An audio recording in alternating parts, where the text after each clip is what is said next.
Hey everyone, and welcome. Today, we're diving into something really special, a powerful vision for building a truly harmonious family. This comes straight from the wisdom of Pandit Shriram Sharma Acharya. Ready to jump in? Let's do it. All right, let's kick things off with this incredible idea from Acharya ji. It completely flips the script on how we think about our role at home. You see, the real energy, the vitality of a family, it's not about what we can get.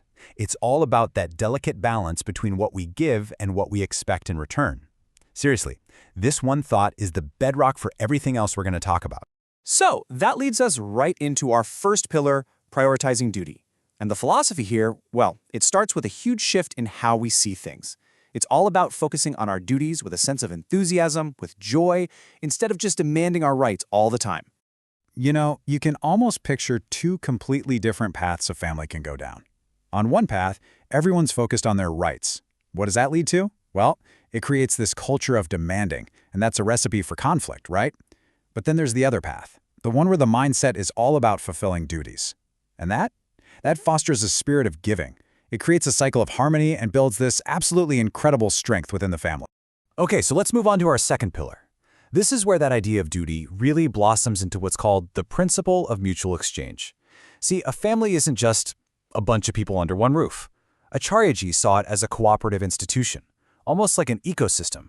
And just like any ecosystem, it needs that constant, healthy flow of give and take to really, truly thrive.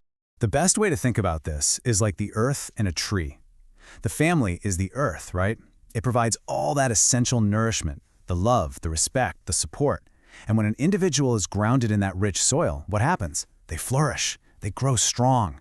And the natural result of that growth is that the individual then gives back, nourishing the family in return.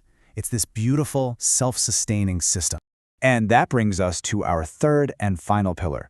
This one shifts us from our actions to something deeper, our character. We're talking about how we shape the very soul of the family. And the tool for this, it's not about lecturing or giving orders. No, it's something way more powerful. It's about dialogue and sharing wisdom together. So let's just pause and think about this for a second. I want you to really consider it. When you think about the older generation in a family, what's the greatest thing they can give to the next one? I'm not talking about money or material things. What's the most profound, the most lasting gift? The answer is the gentle refinement of character. And this is done through something called Gyan Charcha, which basically means wisdom discussions. This isn't a lecture. It's this beautiful practice where elders use stories and gentle guidance to help shape the values of the younger family members. It's not about instruction, it's about inspiration.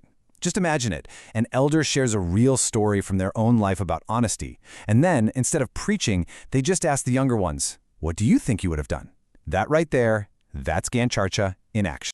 So, let's wrap this all up into a clear blueprint, your personal plan for a more harmonious home. It's really three key things. First, make that mental shift from focusing on rights to focusing on duties. Second, be an active part of that give and take, that cycle of mutual exchange. And third, make wisdom discussions a regular practice to really nurture everyone's character. And look, this is about so much more than just trying to avoid a few arguments. This is a real call to action. When we embrace these principles, we actually have the power to transform our homes from just houses where we live into true centers of excellence for ourselves and for the whole family. So, that leaves us with one final thought, a question just for you. Because this isn't just some nice theory, right? It's a practical path forward. So, as you think about these three pillars, what's one small step, just one thing you can do? How are you going to begin your family's thought revolution starting today?